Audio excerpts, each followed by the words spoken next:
कि अपने जन्म की तारीख से बीमार है बेटा, वो अपने घर से ज्यादा तो खुदा के घर रही होगी। हमारा अगला कवि सिर्फ कवि ही नहीं बल्कि ये बहुत कुछ कर सकते हैं। ये मनोरंजन का पूरा पैकेट है। कविराज इनको उच्चतम मनोरंजन यंत्र कहता है। रजत सूद स्टेज पे आ जाइए और अपना जोहर दिखाइए।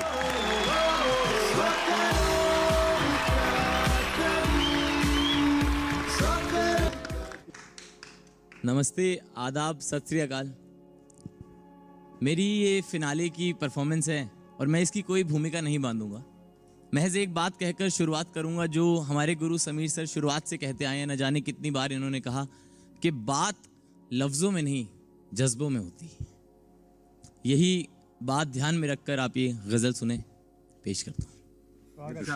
इरशाद।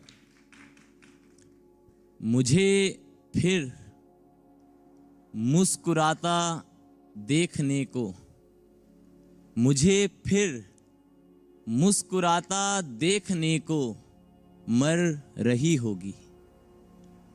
मुझे फिर मुस्कुराता देखने को मर रही होगी। मेरी माँ आज फिर पौधों से बातें कर रही होगी।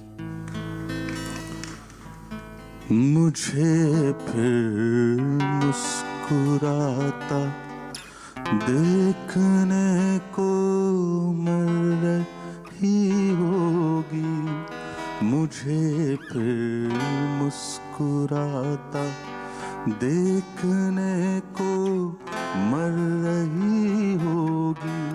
मेरी माँ आज फिर पौधों से बातें कर रही होगी। मेरी माँ आज फिर पौधों से बातें कर रही होगी। मुझे फिर मुस्कुराता देखने को मर रही होगी। उसे बदनाम करने में लगे हैं लोग शिद्दत से। उसे बदनाम करने में लगे हैं लोग शिद्दत से। बिना डर के वो शायद अपने दिल की कर रही होगी। उसे बदनाम करने में लगे हैं लोग शिद्दत से। उसे बदनाम करने में लगे हैं लोग शिद्दत से। बिना डर के वो शायद अपने दिल की कर रही होगी। बिना डर के वो शायद अपने दिल की कर रही होगी। मेरी माँ आज फिर पौधों से बातें कर रही होगी। मुझे फिर मुस्कुराता देखने को मर रही होगी। पड़ोसी घर में सारी रात कल रोता रहा बच्चा। पड़ोसी घर में सारी रात कल रोता रहा बच्चा। मुझे लगता है उसकी माँ कहीं बाहर रही होगी। पड़ोसी घर में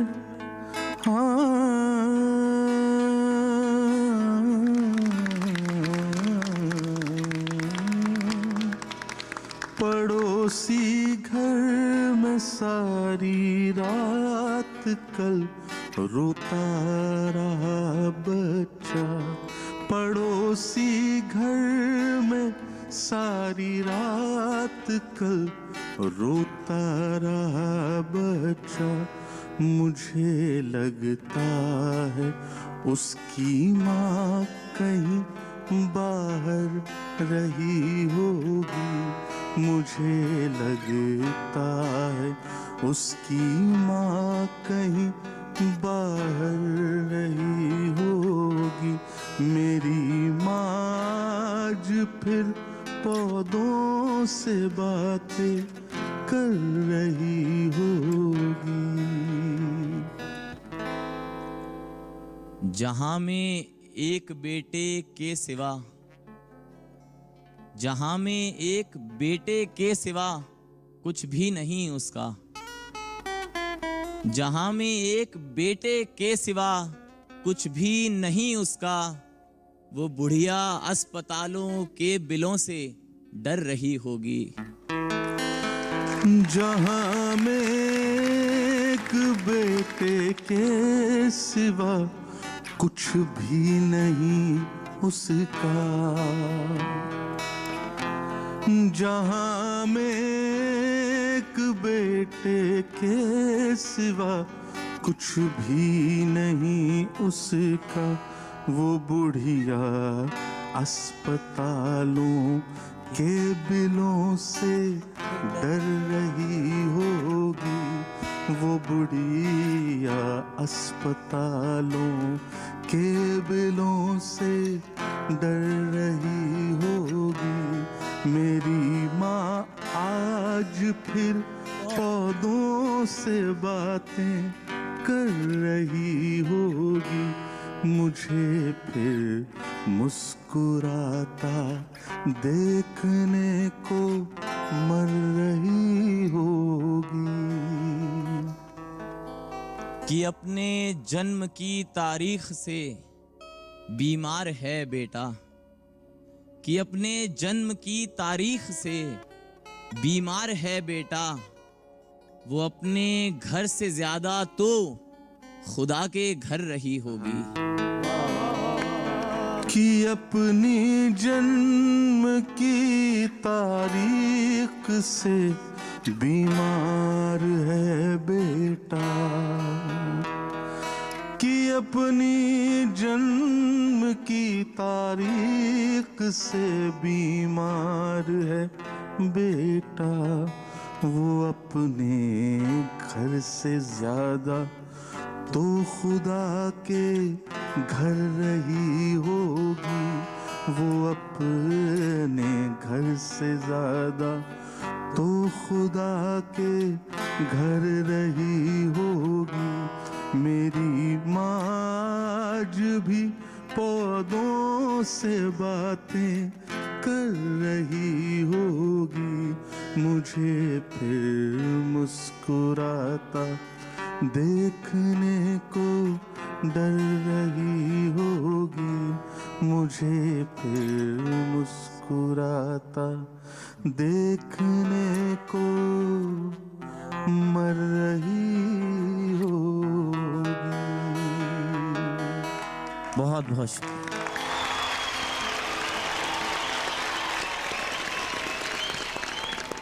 हितेश जी बहुत बढ़िया।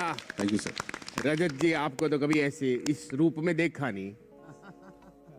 अशोक जी, गजल के दौरान तुमने माँ और बेटे के संबंधों में जो आत्मीयता की पराकाष्ठा होती है उसको कलेजे से बाहर निकाल के रख दिया कागज पे। और हितेश जी आपने भी इतना मधुर गाया है कि ये संबंध जो माँ और बेटे का होता है उसमें जो नाभिनाल बद्धता होती है, नाभि से जुड़ा होता है बच्चा, और अगर वो जन्म से ही बीमार है तो किस खुदा के घर नहीं गई होगी, वो मंदिर गई होगी, वो मस्जिद गई होगी, वो गुरुद्वारे गई होगी। तुमने दिल जीत लिया प्यारे, वाकई बहुत बहुत बधाई, बहुत बहुत बधाई। हाँ, तुमने मेरी बात कही सूद की। समीर जी कहते हैं कि बात लफ्ज़ों की नहीं, बात जज्बों की होती है, और आज तुमने उसका असर देखा कि जब लफ्ज़ों की केवल बात होती है तो हम लोग केवल खड़े होते हैं, तालियां बजाते हैं, मगर जब जज्बों की बात होती है ना तो आंसू निकलते हैं। अशोक जी का आपने देखा ना, तो अगर किसी के आंसू निकालने हैं तो जज्बों पे ही बात करो, बहुत लफ्ज़बाजी करने की कोई बहुत ज़्यादा ज़रूरत नहीं है। तुम बधाई के पात्र हो, मैं दिल से तुमको दुआ देता हूँ, ईश्वर तुमको बहुत लंबी उम्र दे। God bless you. Ranjit ji. बहुत मुद्दत के बाद एक ऐसी गज़ल सामने आई जो एक रिश्ते को डिफ़ाइन करते हुए रवानी के साथ आगे बढ़ी, और ये पहली ऐसी गज़ल है। माँ पर बहुत शेर कहे गए, बहुत सारे शायरों ने शेर कहे हैं, आपने सुना होगा, लेकिन एक गज़ल में एक रिश्ते को डिफ़ाइन करने वाली ऐसी गज़ल मैंने अभी तक, अब मेरे दानिश में नहीं है, मेरी नॉलेज में। बहुत शुक्रिया सर, बहुत बहुत मुबारक बड़ी तुम्हें, बात है सर। बहुत मुबारक। थैंक यू जी, आपकी परफॉर्मेंस अच्छी रही। रिजल्ट बाद में पता चलेंगे, थोड़ी देर बाद आप लोग अपने अपने स्थान पे जा सकते हैं। जोरदार तालियां।